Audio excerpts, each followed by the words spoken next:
Spoštovane gledalke, spoštovani gledalci, lepo pozdravljeni na kanalu Televizija As, kjer v tem predvolilnem času za vas pripravljamo različne oddaje z namenom, da vam predstavimo kandidate in kandidatke, ki letos kandidirajo na lokalnih volitvah v deželi ob Muri.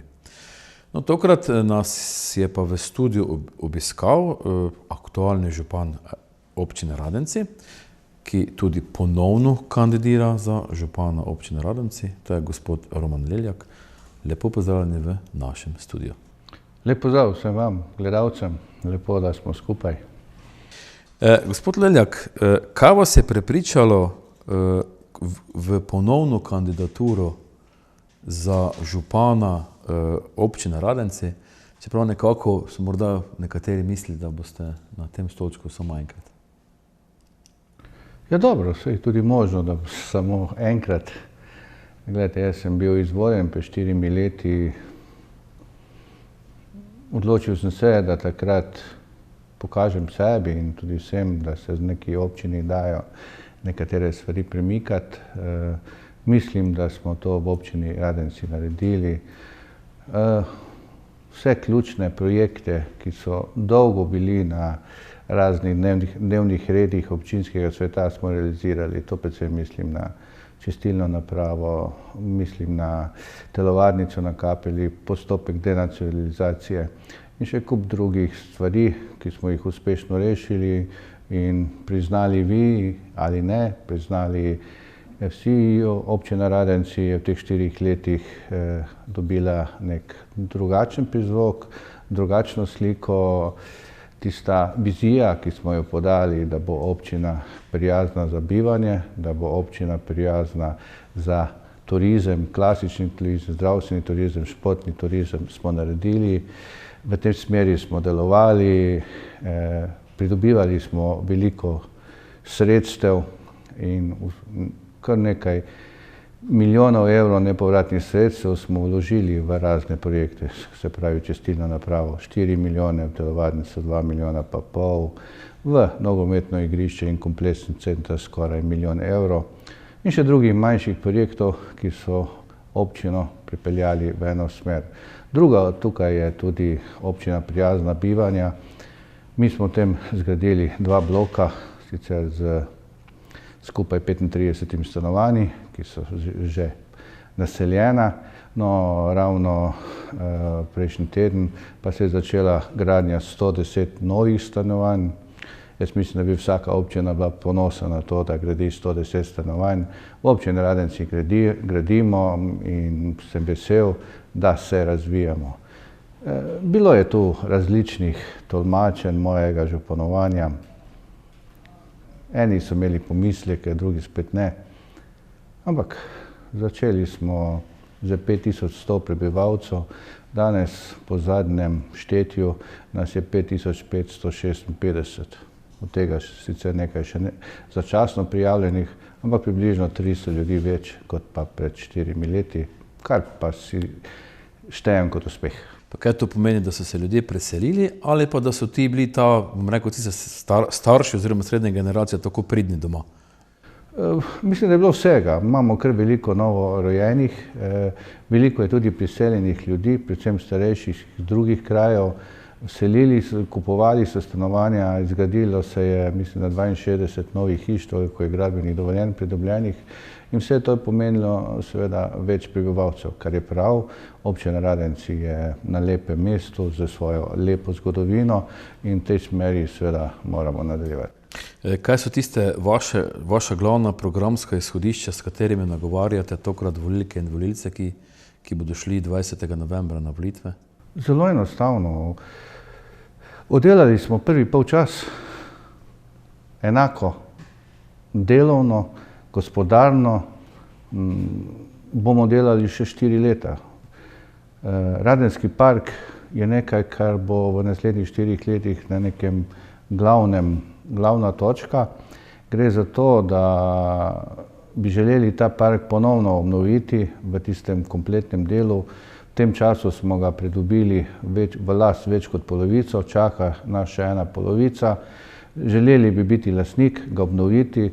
Sam sem kot član razvojne agencije Pomurje član za sredstva, ki delimo sredstva iz kohezije. Tudi član župani Pomurja so me izvolili za člana v vzhodni slovenski koheziji razvojni regiji.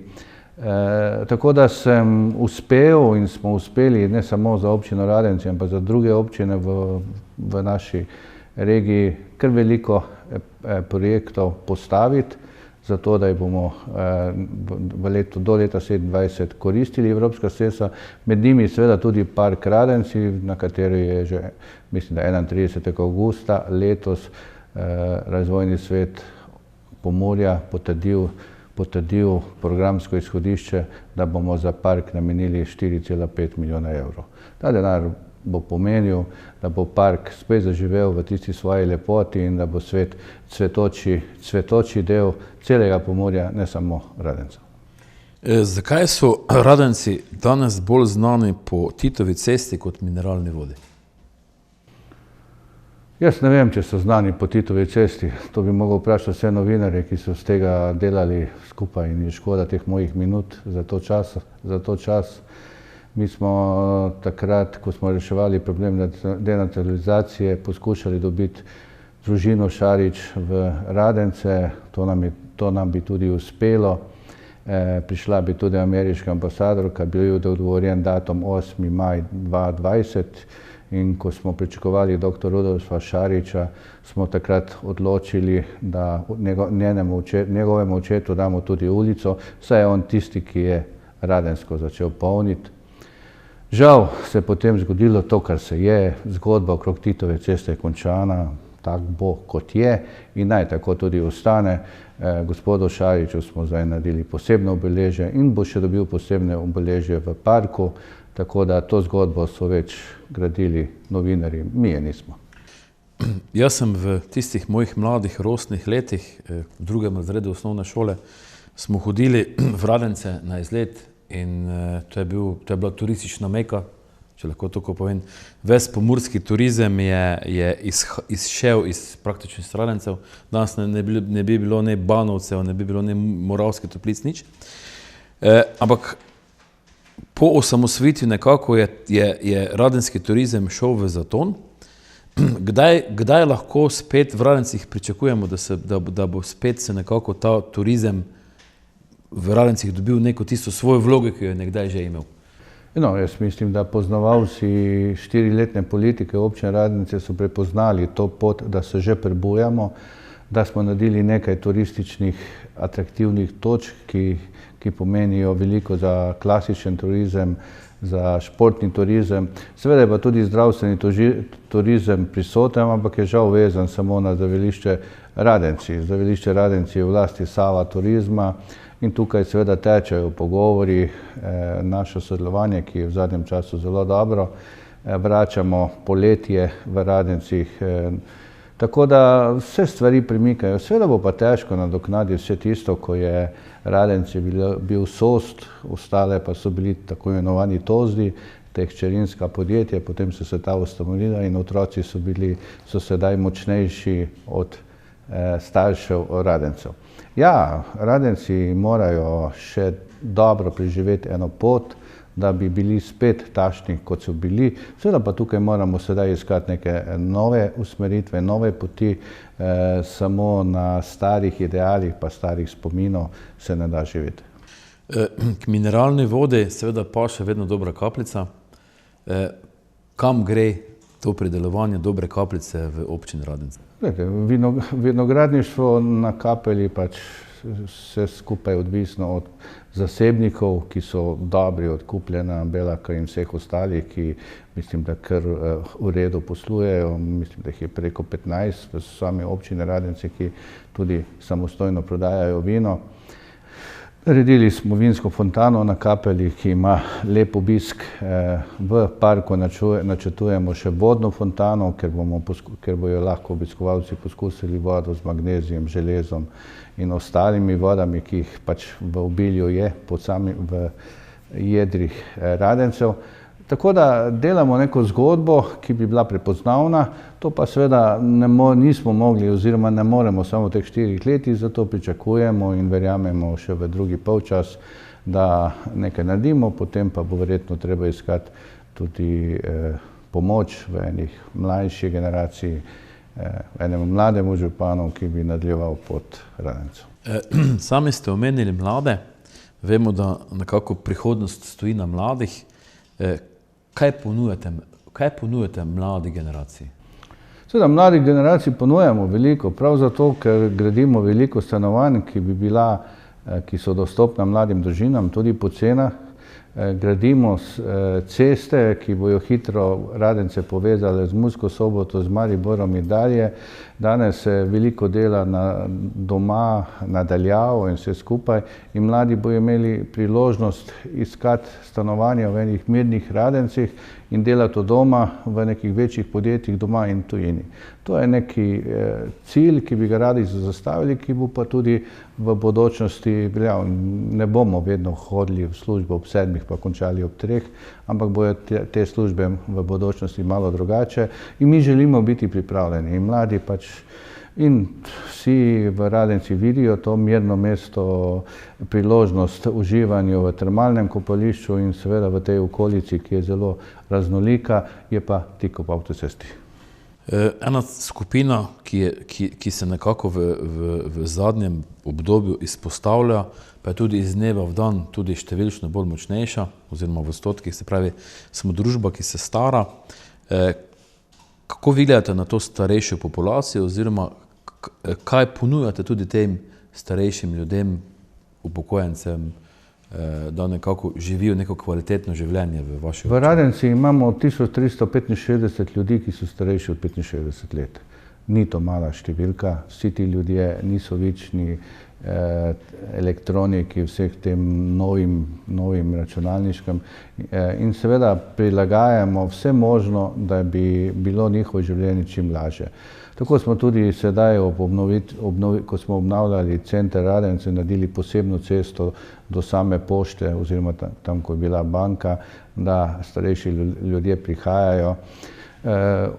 Delamo razne prireditve, v kateri bi jih lahko vključili, v kateri se počutijo bolj domače.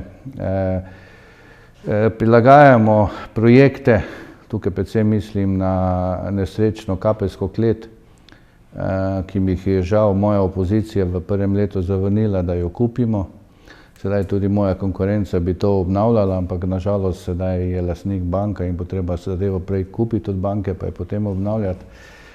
Tukaj smo razmišljali o enem velikem centru za starejše občane, en družaben prostor, kjer bi se lahko družili, kjer bi imeli neke skupne prostore, od kulturnih do športnih primerjavi za ta starejšo populacijo.